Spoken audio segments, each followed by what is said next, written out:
Fala pessoal, tudo bem? Como sempre aqui, só antes da gente começar o episódio, se você estiver acompanhando pelo Spotify, pelo Deezer, pelo YouTube, só pedindo para você ajudar a gente, dando aquele like, engajando, que ajuda bastante o nosso trabalho, tá bom? Obrigado.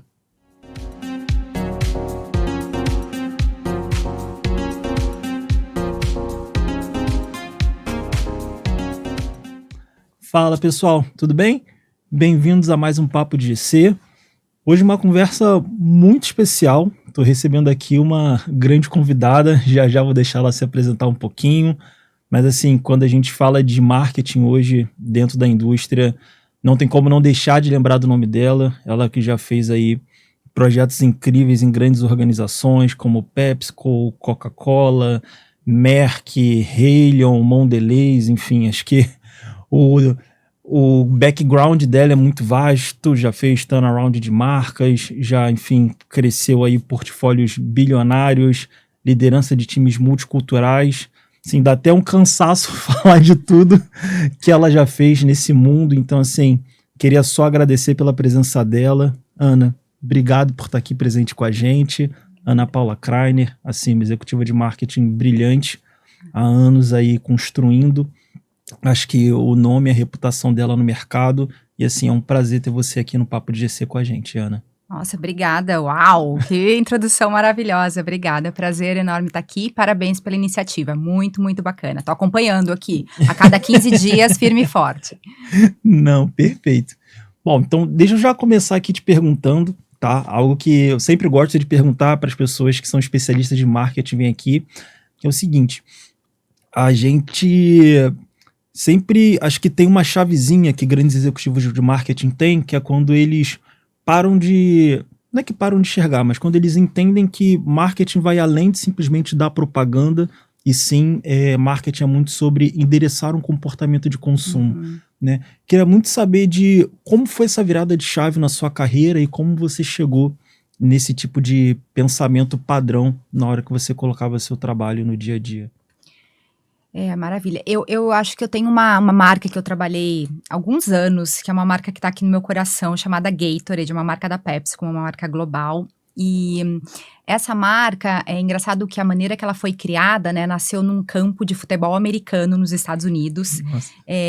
E era o Gators, lá, o Florida Gators. E basicamente essa marca nasceu pela um time que não performava no segundo tempo. E esse coach, esse médico, falou: nossa, eu preciso entregar alguma coisa para esse time aqui, para esse time voltar a performar como ele performava no primeiro tempo. Basicamente ele criou uma solução: água, sal, açúcar, muito básico, né? Então é água, eletrolites e eletrólitos e açúcar para dar essa energia. E daí surgiu o Gatorade, né? Que é a junção do time com aid de lemonade, porque tinha um saborzinho ali de limão. Então por que eu conto essa história? Porque para mim é um ótimo exemplo de como um produto resolveu uma solução, né, do time de futebol, da performance esportiva, e daí sim criou uma grande marca, uma marca icônica, presente em vários países.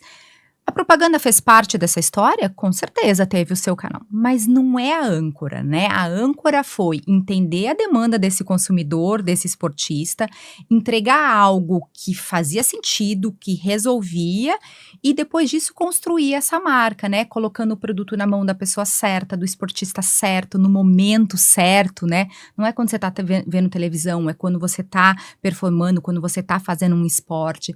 Então, para mim, foi uma marca que eu trabalhei muitos anos aqui no Brasil, nos Estados Unidos, e ela de alguma maneira me moldou muito a esse entendimento, né, do consumidor. E sim, a propaganda, claro, gente, muitas vezes ela é perfeita, ela cabe perfeitamente na história, mas ela é um dos elementos, né? Tem outras coisas aqui que fazem muito sentido, e obviamente para algumas marcas, para algumas categorias, isso é mais importante, outra menos importante, mas no caso de Gatorade era isso, entender perfeitamente, e depois disso esse marketing, essa conexão com o consumidor, sim, tinha propaganda, mas não era a âncora principal. Então acho que foi um caso bem icônico assim ao longo da minha jornada, que me fez entender e olhar profundamente, né, na história da marca, nesse comportamento, como isso pode guiar suas estratégias para a marca crescer, obviamente. Nossa, fantástico.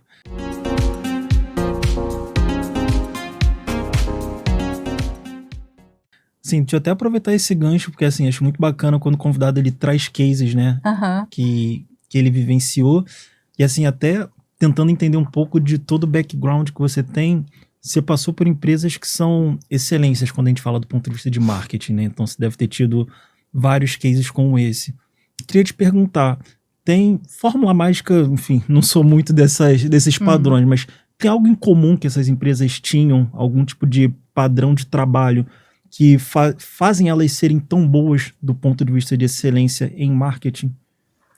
É, eu contaria essa história como se fossem 3 grandes pilares e eu acho que são coisas em comum, assim, são coisas que a gente pode conectar entre elas. Primeiro, assim, tem uma vontade e um entendimento de consumidor, e eu não quero que essa palavra seja banalizada, né, porque hoje todo mundo entende consumidor, consumidor no centro, mas acho que é um conhecimento literalmente, assim, muito profundo, ancorado, que não é só da área de insights, né, porque muitas vezes você tem uma área lá Perfeito. de pesquisa, insights, é dona, não, gente, o consumidor, todo mundo na empresa, nos seus parceiros, tem que conhecer profundamente. Então, acho que esse é um primeiro pilar, assim, que eu vejo em comum. E aí, assim, é aquela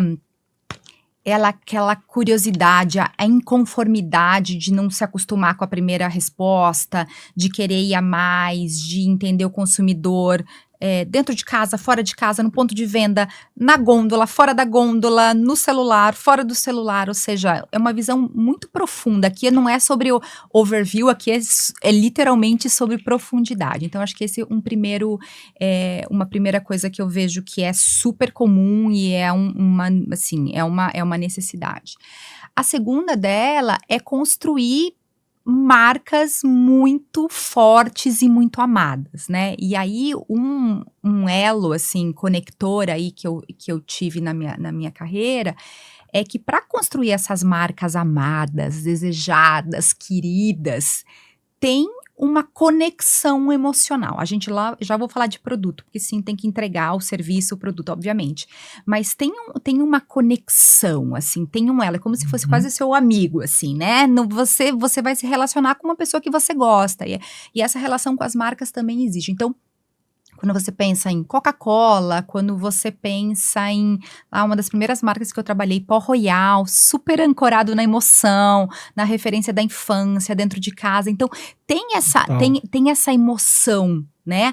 Porque se é simplesmente a transação, ela vai acontecer uma vez. E aí, para empresas, principalmente de bem de consumo, que é a minha grande escola, isso não funciona, né? Porque eu vou precisar ter essa relação várias vezes. E por fim, não menos importante, o terceiro pilar aqui que eu vejo que é em comum é uma vontade absurda de entregar essa marca maravilhosa construída com um produto ou um serviço também maravilhoso para o consumidor, né? Então tem sim uma parte de desenvolvimento, de pesquisa, de fórmula, de laboratório aqui muito forte para que esse produto seja entregue na sua satisfação máxima do consumidor, né? Então, procurando sempre novos benefícios, procurando a melhor experiência, o melhor tamanho, o melhor preço, a melhor embalagem, né? Se você falar, Coca-Cola, Ana, mas Coca-Cola não muda isso. Sim, mas tem uma procura constante da melhor embalagem, da embalagem certa, na temperatura certa, no canal certo, né? Uhum. Então tem um terceiro pilar aqui dessa entrega que é muito comum. Então, também não sou da fórmula mágica, concordo completamente com você, mas se você une esses 3 pilares, é algo bem comum com essas empresas, né, que você falou de referências no mundo de construção de marcas, então eu vejo isso bem comum. Nossa, fantástico, assim, acho muito bacana quando a gente vê, né, pegando a tua experiência, essa visão de marketing extremamente centrada no consumidor e passando É, por todas as partes da organização, né? Como é. você faz o consumidor estar presente É. em todos os stakeholders da organização. Porque é isso, porque todo mundo vai ter que entendê-lo, né?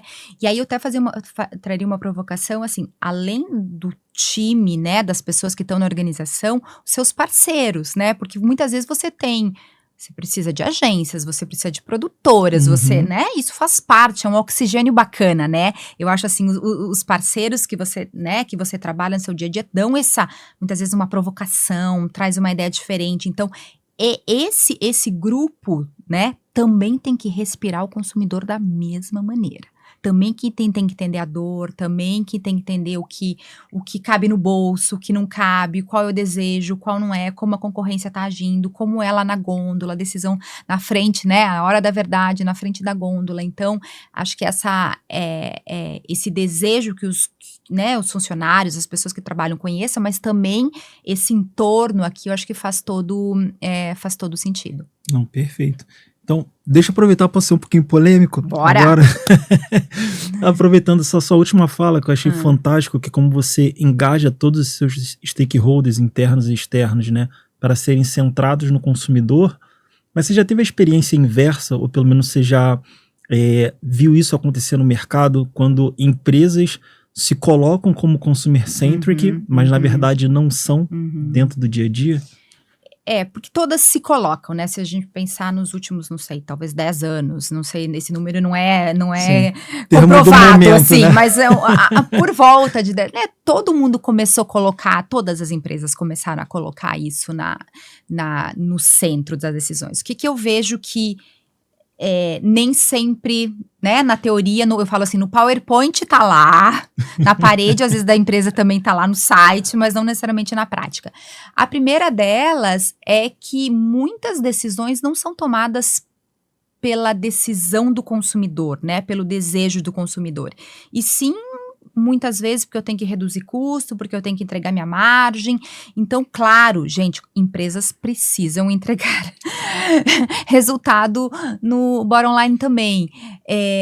Mas como você tem um balanço disso? Então, talvez um exemplo né, crises econômicas. O Brasil é um país que passou e passa, né? Temos essa questão econômica muito na nossa realidade. Em vez de você ter uma direção de simplesmente eu vou baixar preço, para mim, a questão é que solução eu vou levar para o meu consumidor que cabe no bolso dele e ele está aberto a pagar daquela maneira, né? Então, torna a nossa vida muito mais complexa, porque não é simplesmente ir lá no mesmo produto e baixar o preço. Muitas vezes eu tenho que pensar numa solução completamente diferente. Então, sim, eu vejo empresas indo para discussão de preço versus a solução, que super vejo que acontece. E a outra é isso, né? Colocando, muitas vezes, uma área responsável pelo consumidor, né? E que não e que deveria ser todo mundo. Um outro comportamento que também acontece às vezes você entende profundamente o seu consumidor, só que tem algumas categorias que o seu consumidor não é o shopper. Então, vou falar da categoria que eu estou trabalhando agora, recentemente, que é fraldas, né? Produtos para crianças e bebês. Categoria incrível, maravilhosa, uma delícia, dá para vontade de ter bebê de novo. Porém, entretanto, o comprador são os pais, né? O meu consumidor é o bebê.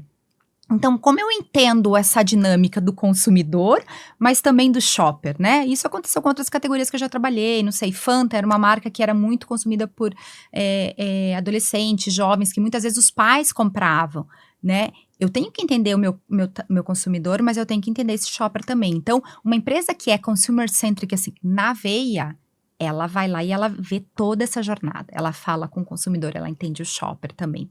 Então, é um trabalho bem de camadas aqui. De novo, eu tô saindo desse total, geralzão, para ir para profundidade. Então, tem essas interferências aí para você ser uma empresa, assim, realmente consumer-centric. Nem todas são, né? Nem todas são, mas acho que essas são as provocações aqui que eu traria. Não, brilhante, assim, acho que fica de recado para todo mundo. Aproveitem essas provocações, né, gente? Assim, aproveitem as provocações que a Ana tá trazendo, assim, e entendam na empresa de vocês se isso de fato tá acontecendo, né? Como tá a empresa de vocês, sejam honestos com vocês mesmos. Acho que isso é o fundamental, entendam um pouquinho como essa dinâmica tá acontecendo aí dentro da empresa de vocês para poder dar o próximo passo e ser cada vez mais direcionado, de fato, para o consumidor.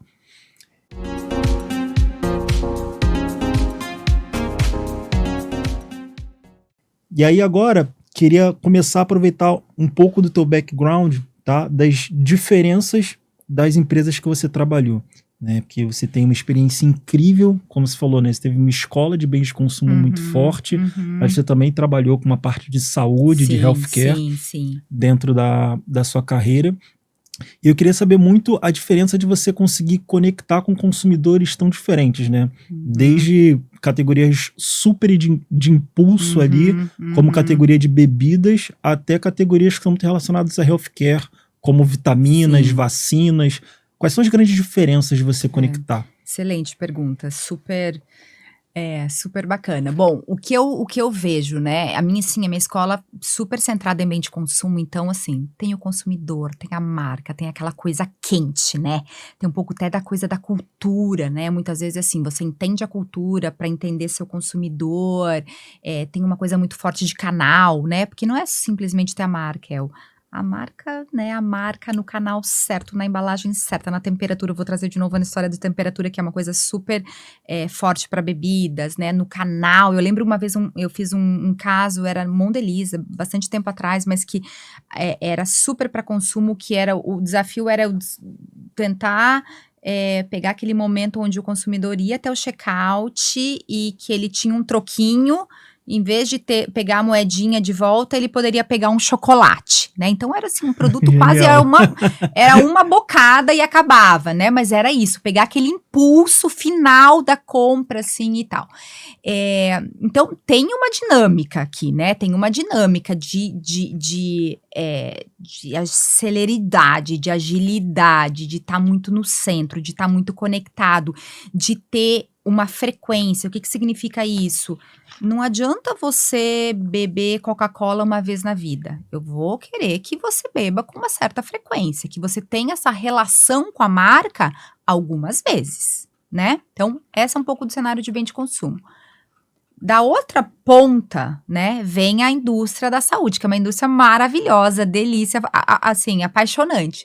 Porém, entretanto, muito mais complexa. Né? Se você pensar na jornada, vou trazer aqui um exemplo de vacinas que eu trabalhei, que tive, na verdade, uns super orgulhos aqui, eu ter trabalhado com um grupo de vacinas, e uma delas era a vacina do HPV, que previne um câncer, né, uma das únicas vacinas que previne um câncer, então uma coisa super, assim, que te toca, assim, literalmente, quando você trabalha com isso, só que a jornada é muito mais complexa. Você toma uma vez a vacina na sua vida, né, você toma as 2, 3 doses, mas assim, é uma decisão na sua vida inteira. É muito diferente, né? Então, aqui você tem uma jornada onde um profissional da saúde, seja um médico, seja um farmacêutico, seja uma pessoa da clínica, que tem uma influência direta, né? Então, um grande número aqui entre produtos de saúde, entre 50% e 100% da decisão de compra vem por uma influência de que a gente chama de um HPC, né? De um HCP, de um profissional da saúde. Então, essa jornada lá em bem de consumo não existe. Então, ela é sim mais complexa, ela tem mais, que a gente chama stakeholders, né? Ela tem mais pessoas ali que você tem que falar com uma linguagem, entender as dores delas, entender uma solução, para que isso aconteça no final da história, né? Ela é menos frequente, as decisões, você não escolhe isso todo dia, né? Se eu trazer hoje, eu estou trabalhando com fraldas no mundo, em média, o mundo inteiro troca fraldas de 3 a 8 vezes por dia. Imagina só, 8 vezes por dia eu tenho um contato com o meu consumidor. Versus uma vacina que eu vou ter uma vez na vida inteira dele, né? Então, são dinâmicas diferentes. Você tem que tratar isso de uma maneira muito, muito diferente. O que eu acho que tem em comum com essa história? Essa maneira de entender profundamente as dores, as barreiras, o seu consumidor, o seu shopper aqui. Ter um diagnóstico muito claro aonde você vai jogar, né? O que é seu campo aqui de futebol? Ele vai ser o quê? Ele vai ser um oceano ou ele vai ser um aquário? E aí definir quais as estratégias chaves, e não é um grupo de 10, tá? É assim, as suas estratégias cirúrgicas para você conseguir chegar ali no seu objetivo. Essa dinâmica aí posso dizer que você pode aplicar independente da sua categoria, né? Então, isso que eu vejo em comum, Ana, como você mudou de bem de consumo para saúde. Porque sim, de alguma maneira eu trouxe esse frame que não é nada disruptivo, é uma coisa muito óbvia, mas que ela se aplica em diferentes categorias. Mas sim, tem muitas diferenças, né? Muitas diferenças, mas eu acho que essa é a beleza da história, né? Também que te dá vontade de começar, de entender um novo consumidor, uma nova empresa, uma nova marca. Então, acho que isso também, como profissional, é bacana ter. Ah, incrível, Ana. Então, sim, deixa eu aproveitar e continuar puxando essa beleza de diversidade de trabalho que você tem no seu background, que agora eu quero explorar a beleza da multiculturalidade que você trabalha, né? Porque, assim, você já liderou times não só Brasil, mas também América Latina, agora está liderando time global, enfim, Sim. então é uma... Você lidera times multiculturais, você trabalha com mercados diferentes, então eu queria muito entender de você um pouquinho sobre como vocês montam estratégias, sendo que vocês têm, com certeza, né, tem, enfim, o famoso global to local, né, você tem que, obviamente, ter uma estratégia global de marca, mas como vocês fazem para conseguir cascatear estratégias que sejam customizadas para diferentes regiões, sem perder a essência da marca que vem de uma diretriz global? Essa acho que é uma pergunta que não é nem $1 milhão, talvez é $2 milhões, tá? Mas se fosse fácil, não trazer você aqui, né? Muito bom. Não, é uma coisa super complexa. E, por exemplo, eu já tive posições globais anteriormente, e era uma outra dinâmica, né? Então, o que eu entendo é cada organização vai ter a sua história. Então, por exemplo, tem marcas que são super globalizadas. Então, o global define e simplesmente os locais, né, os mercados aqui potencializam essa execução, né? Trazem o seu conhecimento aqui do dia a dia, mas eles potencializam. Outras empresas têm isso um pouco mais meio do caminho, né? Você tem uma grande estratégia local, mas você traz muito a força do mercado aqui. O que eu estou vivendo hoje, sim, é uma marca, né? Trabalho com marcas globais, mas que os mercados têm aqui uma força muito grande de trazer as suas realidades, de conectar com seus consumidores, de conectar com seus varejistas, né? Porque a dinâmica de canal, né, é uma coisa muito diferente. Então, não sei, China, que é um país agora que eu tô trabalhando super, a maioria das categorias, 80% da venda é online, né? O Brasil tá num caminho super avançando, né? Maravilhoso, todas as categorias crescem, mas, gente, é muito menor, né? Então, só de ter essa dinâmica diferente dos canais, a sua estratégia, você tem uma estratégia âncora, mas como você vai trazer isso para os mercados é diferente. Então, aqui eu acho que não tem uma fórmula, aqui você tem você entender e potencializar os seus mercados, e aí no meu papel aqui, eu tenho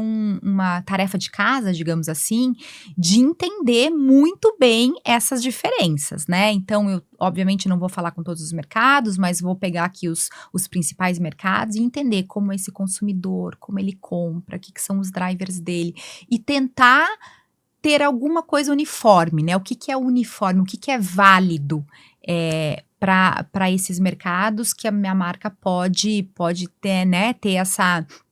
trazer no DNA dela, trazer como âncora dela. Então, é um trabalho muito interessante, assim, muito cultural, muito de entender, né, o que move, o que motiva as pessoas. Então, de novo, trabalhando agora com bebês, né, entendo muito sobre como é ser pais e mães nos diferentes países, né, é uma coisa muito... incrível. É muito legal, né, e como isso vem, como a diferença entre os millennials e a Gen Z muda como você é pai e mãe hoje. Então, é isso, começa no entendimento bem profundo, né, das pessoas, as motivações, lá na frente entra a marca, mas é isso, entender e aí potencializar o que cada país tem de muito forte, né, o Brasil com esse tamanho todo, com uma farma independente, com essa dinâmica de canais, né, que você sabe muito bem, Bira, a gente falou já muito de farma independente no passado, só um adendo aqui a resposta, mas é isso, né, que é um canal muito, assim, muito único aqui do Brasil e tal, então... Desafio bacana. Não, maravilha. Então, agora deixa eu aproveitar então e fazer um recorte de aproveitar o conhecimento da Ana para dar uma dica para a galera que está em casa agora. Tá. Que é o seguinte, quando você senta numa nova empresa, ou então mesmo dentro de uma nova empresa, quando você assume uma nova categoria ou assume uma nova marca, tem algum tipo de ritual, algum tipo de grande pergunta ou grande desafio que você se coloca primeiro para entender como você vai começar a trabalhar com aquela categoria ou como você vai começar a trabalhar com aquela marca? Sim, eu tenho uma primeira coisa que é uma primeira dica, assim, de novo, não nada disruptiva, mas eu acho sempre muito válida, que é conversar com as pessoas internamente. Então, é assim, né, nem que seja 20 minutos, mas o maior número possível de pessoas, mesmo que não seja que você vai trabalhar diretamente, abrir isso, essa é a primeira coisa.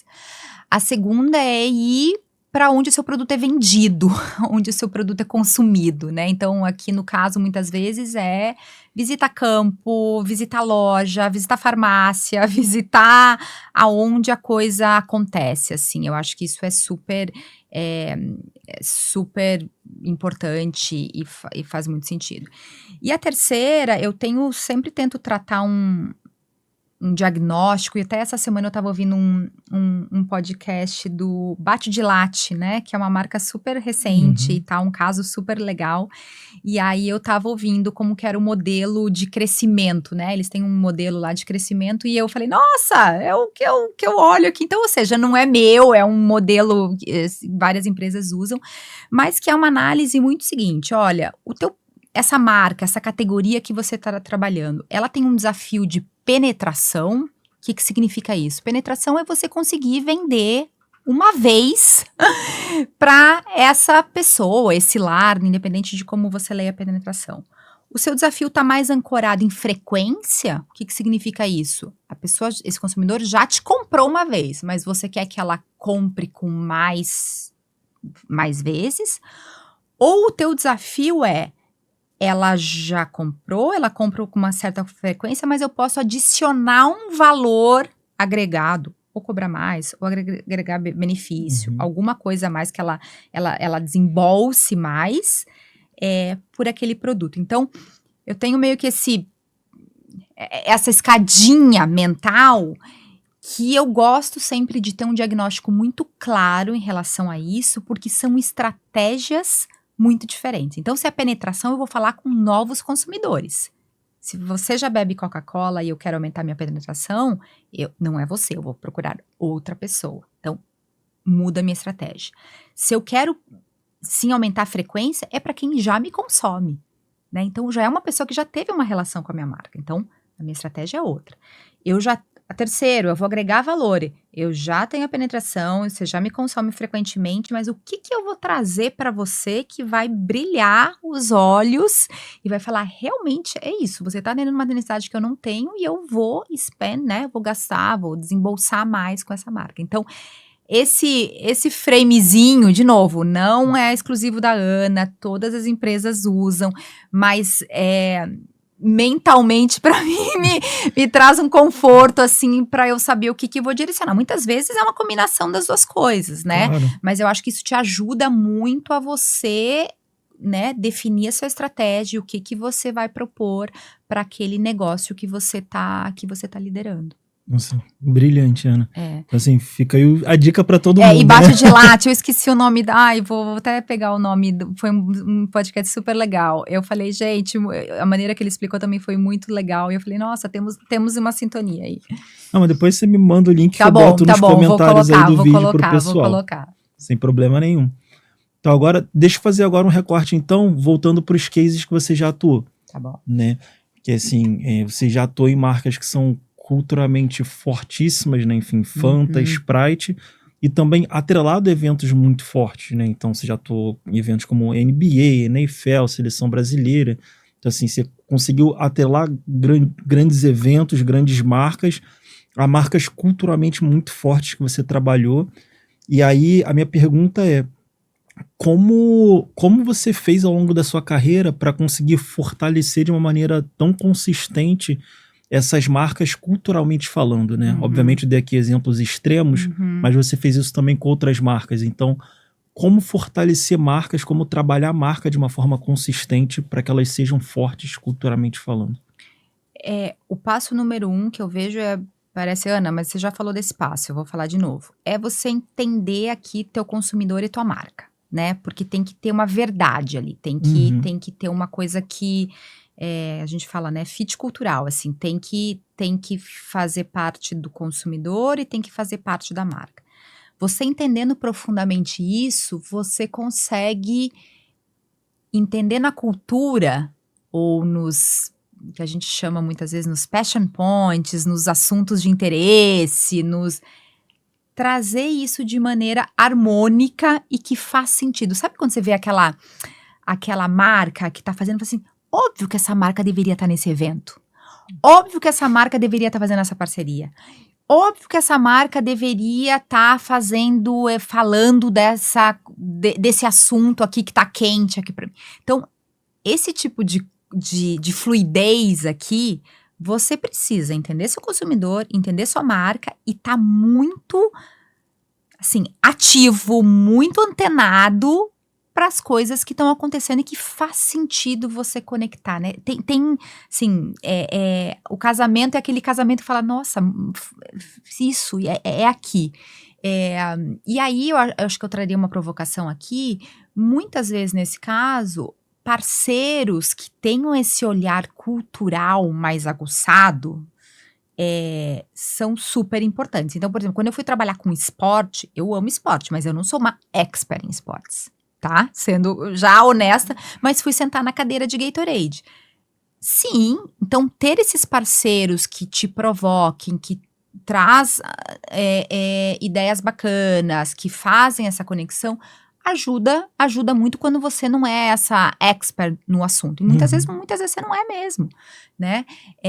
Então eu acho que daí faz esse triângulo, né, a cultura, a sua marca, o seu consumidor e isso flui de uma maneira bacana.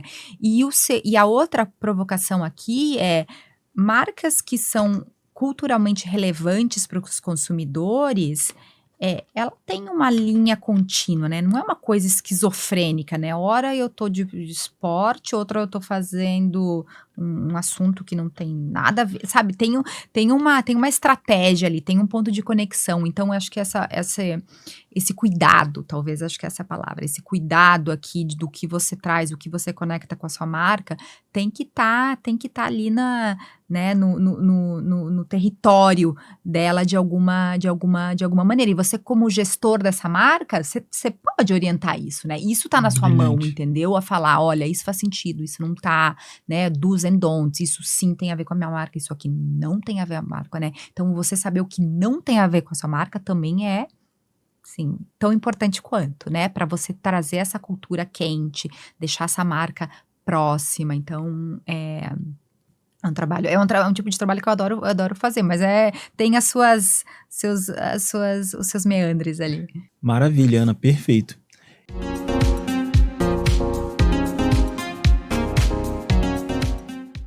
E aí agora sim, tem um ponto que, estando aqui com vocês, que não tem como eu deixar de abordar esse tema e não tem como eu deixar de te perguntar, que é em relação ainda muito à representatividade feminina em cargos de liderança, principalmente em Uhum. cargos executivos, né. E eu queria começar te perguntando porque, querendo ou não, acho que a gente está evoluindo muito do ponto de vista de equilíbrio, mas ainda existe um gap. Eu Uhum. queria que você deixasse um recado para mulheres que estão assistindo a gente aqui, que querem alcançar cargos de liderança executivo. Que tipo de dica, recado você deixaria para as mulheres que estão acompanhando a gente nesse momento? Assunto importante, né, pauta super importante. Eh, não é fácil. Eu vou começar talvez até de uma maneira não é fácil, assim, não é acho que uma jornada fácil, mas, eu acredito muito nas conexões, né, até um assunto que a gente estava falando antes de começar aqui, Sim. assim, eh, as conexões para as mulheres, que acredito que para os homens são muito mais, feitas de maneira natural, eh para a mulher não é tanto. Então, esse é um primeiro ponto que eu acredito muito que me ajudou de alguma maneira e tenho certeza que vão ajudar as outras mulheres, uma carreira, para uma jornada, né, assim, gostosa, de resultado, mas também, né, eu acho que tem esse balanço de você construir uma carreira legal, mas também você ter prazer nisso, ser uma coisa bacana e tal. Essa ajuda das conexões foi uma coisa essencial para mim, né, e assim, são conexões intencionais, né, que às vezes a gente fala: a gente não gosta da palavra, por exemplo, network, né, uma coisa meio americana, não, a gente não faz.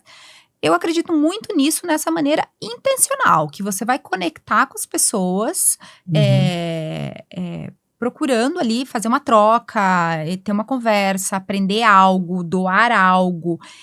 Então essa é uma coisa que eu sempre fiz de alguma maneira ou de outra ao longo da minha jornada e que hoje eu acredito super que faz uma diferença especialmente para as mulheres. Eu acho que isso é válido para todo mundo, mas para as mulheres ela ganha uma camada extra aqui de ponto positivo, porque a gente precisa sim, essas conexões muitas vezes nos ajudam a seguir, abrir portas, abrir conexões, abrir contatos, então é super importante.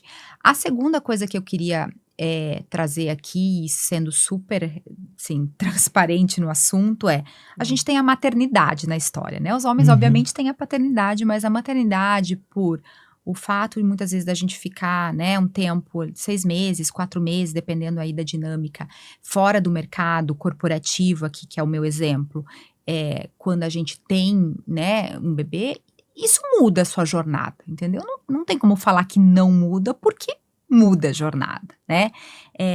Então, é uma coisa que aqui a gente como mulher precisa superar, precisa enfrentar isso claramente. Eu, no meu caso, quando eu tive minha primeira filha, que hoje tem 10 anos, eu decidi sair de uma empresa que eu amava, que eu já estava há mais de uma década lá, para me dedicar 100% à maternidade. Então, não vou ter Uhum. salário, não vou ter não tinha nem teens na época, mas ok, vou sair dessa dinâmica porque eu quero me dedicar 100% à maternidade por um período. É uma decisão muito difícil, talvez até mais difícil de pensar na volta do que, eu vou me dedicar à minha, Uhum. como será a minha volta, né? Então, são coisas que estão no nosso dia a dia, que os homens têm isso. Gente, claro que tem, só que num percentual muito menor, entendeu? Muito, Claro. muito menor.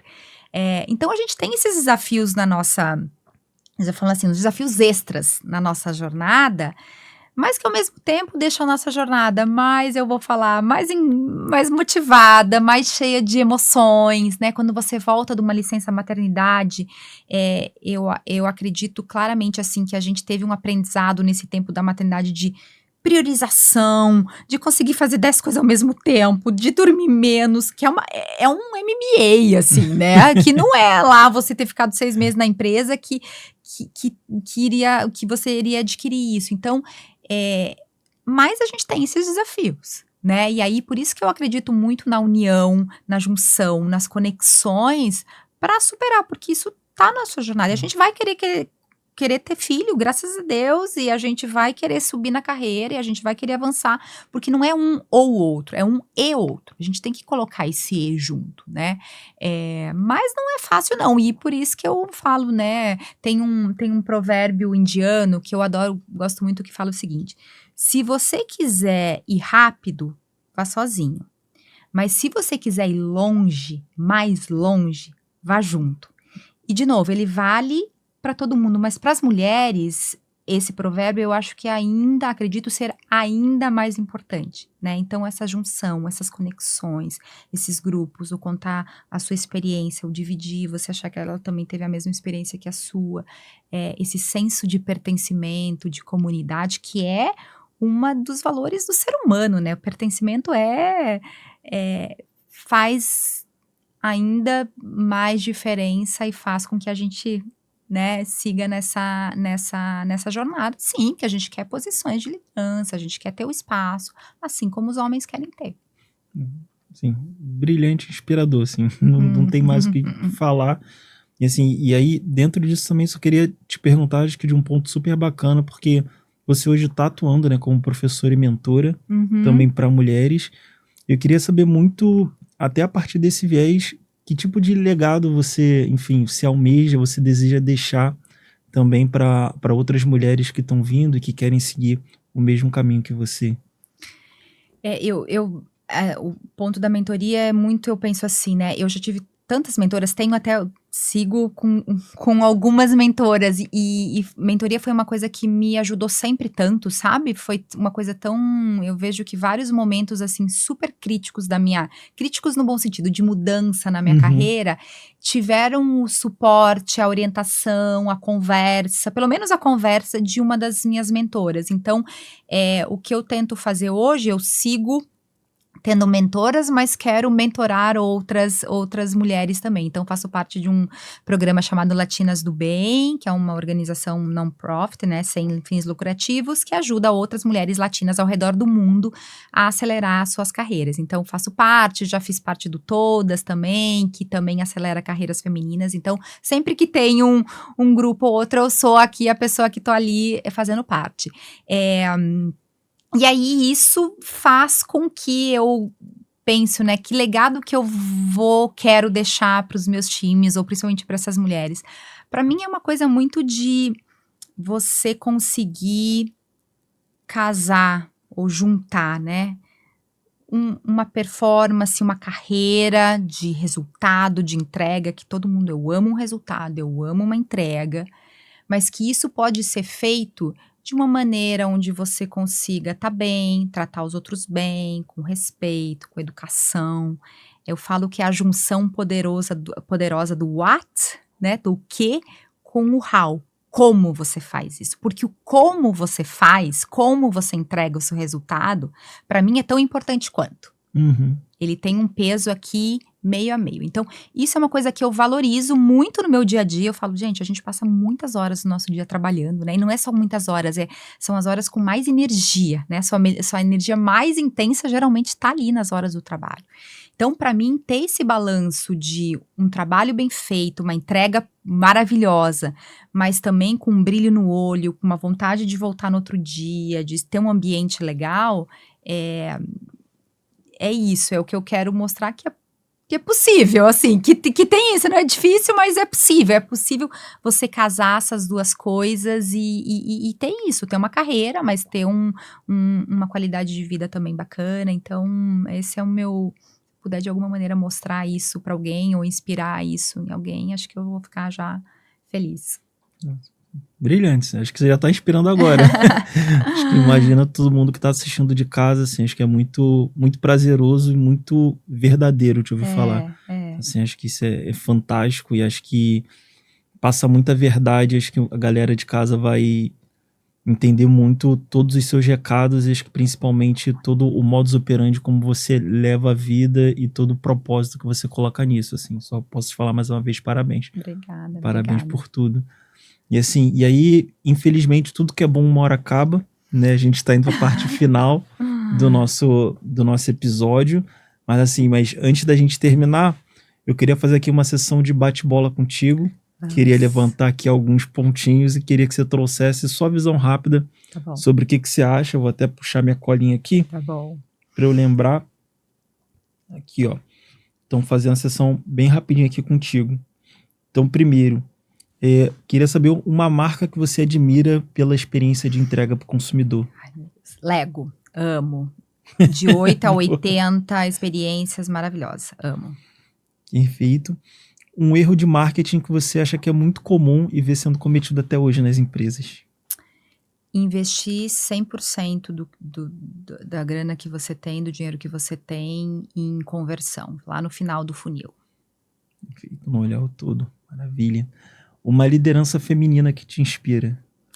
Eu vou trazer não mundo corporativo. Malala conseguiu transformar, movimentar uma coisa super difícil, uma situação num movimento, trazer educação para as mulheres, incrível. Perfeito.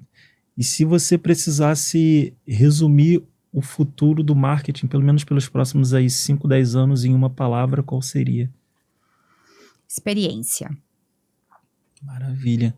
Bom, Ana, eu que tenho que falar que foi uma experiência incrível ter você aqui comigo hoje. Assim, obrigado por ter aceitado o convite. Imagina. Sei que sua agenda é assim, uma Não, loucura. a gente conseguiu. A gente tava entre São Paulo e Rio, mas a gente conseguiu. Nessa loucura de ponte aérea, São Paulo e Rio, assim, conseguir ter você aqui, ouvir suas experiências, te encontrar mais uma vez, Muito que é bom. sempre um prazer. Assim, foi sensacional. Obrigado de verdade. Vou abrir também para você falar aqui umas palavras finais, mas assim, eu só posso dizer muito obrigado por você estar aqui com a gente hoje. Muito bom, obrigada pela oportunidade. E isso aqui surgiu das conexões, né? Então, tô voltando aqui ao meu lá no começo da nossa conversa. Obrigada pela oportunidade. Muito boa sorte com o projeto. Segue firme e forte, porque tá muito bacana e tá inspirando um monte de gente. Então, obrigada mesmo pelo convite. Maravilha, Ana. Bom, pessoal, é isso. Esse foi o episódio de hoje do Papo de GC. Se você gostou aqui, fez sentido, mais uma vez, dá o like, engaja, compartilha, tá bom? E a gente se vê no próximo episódio. Tchau, tchau, pessoal.